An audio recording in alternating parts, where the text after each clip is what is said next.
అందరికీ నమస్కారం। ఈరోజు చాలా ఆనందదాయకంగా ఉంది।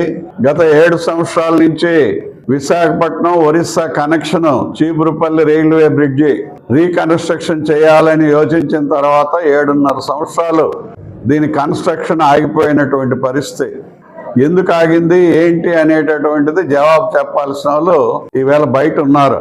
మరి 5 సంవత్సరాలు వాళ్ళు ఏం చేశారు, ఎందుకు ఆగిపోయింది అనేది ప్రజలకు ఆలోచించుకోవాల్సినటువంటి విషయం।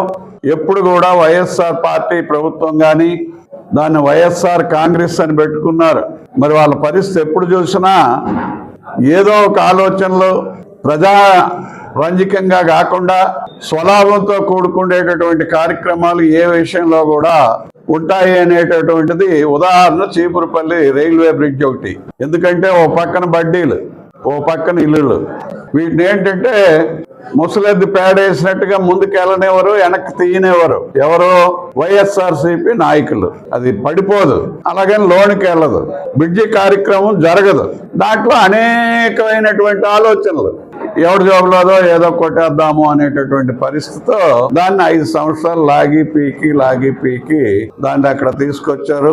మరి ప్రజలకు ఏది అతీతం కాదు, ప్రజలు అనుకుంటే ఏదైనా చేయగలరు, ఇలాంటి వ్యక్తులకు ఇక్కడ తావు లేదు అని చెప్పి మరి ప్రజలు తీసుకునేటటువంటి నిర్ణయం వల్ల ఈరోజు సంవత్సరం 18 మాసాల్లో బ్రిడ్జి పూర్తయి మరి ప్రజల కోసం మరి దాన్ని సంక్రాంతి ముందు మరి ప్రజలకు ఉపయోగపడే విధంగా ఓపెన్ చేశాము అని అంటే దీని చలువ, దీని వెనుకున్నటువంటి వ్యక్తులు మరి నరేంద్ర మోడీ గారు, చంద్రబాబు నాయుడు గారు। మరి ఆయన 2 సార్లు వచ్చారు, ఎలక్షన్ క్యాంపెయిన్ లో కూడా చెప్పారు మన చీపురుపల్లి బజార్లో మేము దీన్ని త్వరితగతిన పూర్తి చేయిస్తాము అని। అదే విధంగా అన్ని విధాలుగా సహకారం రావటం వల్ల దాన్ని పూర్తి చేయగలిగాం। అదే విధంగా ప్రజల సహకారం కూడా ఉంది, ఎందుకంటే అవతల రిక్షా కాలనీ ఉంది, అవతల అగ్రహారం ఉంది।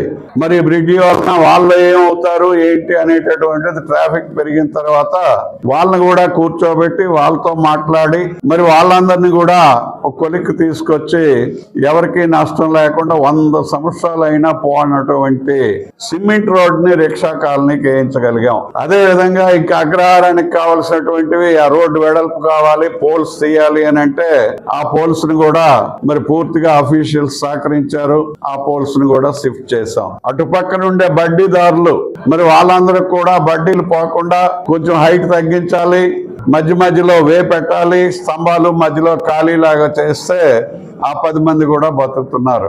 ఇంత సింపుల్ గా జరిగే కార్యక్రమం 5 ఏళ్ల క్రితం చేయాల్సినటువంటిది అప్పుడు బాధ్యతలో ఉన్నటువంటి వాళ్ళు, అప్పుడు గెలిచినటువంటి వ్యక్తులు, అప్పుడు పదవుల్లో ఉండే వ్యక్తులు, ఎంపీలు, ఎమ్మెల్యేలు, మినిస్టర్లు దీని మీద పట్టించుకోకపోవటం వలన మరి ప్రజలు 7.5 సంవత్సరాలు బాధపడాల్సినటువంటి పరిస్థితి వచ్చింది।